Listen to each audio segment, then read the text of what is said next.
মাছের কালিয়া বানানোর জন্য প্রথমে রুই মাছের টুকরোগুলো ভেজে নিলাম।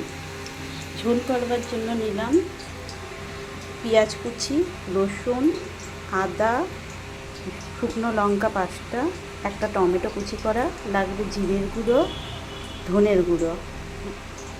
এগুলোকে সব মিক্সিতে পেস্ট করে নেব। মাছ ভাজা হয়ে গেছে আর সবটি মশলার আমি একটা স্মুথ পেস্ট বানিয়ে নিলাম।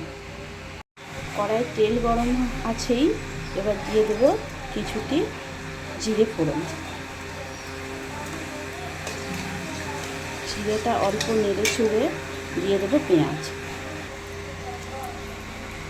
পেঁয়াজগুলো দিয়ে দিলাম।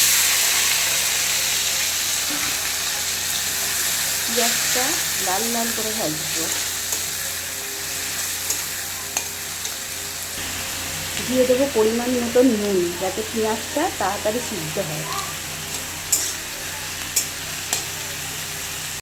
বাকি মশলাটা দিয়ে দিলাম। পেঁয়াজ আমার লাল লাল করে ভাজা হয়ে গেছে, এবার দিয়ে দিলাম বাকি মশলাটা, দিয়ে ভালো করে কষাবো, কষিয়ে জল ধরে দেবো।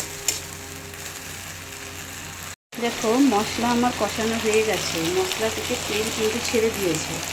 এবার দিয়ে দেবো একটু গরম জল।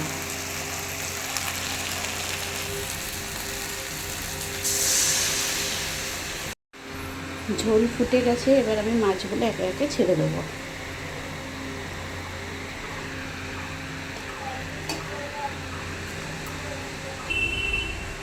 দিয়ে দেবো 1 চামচ গরম মশলা গুঁড়ো।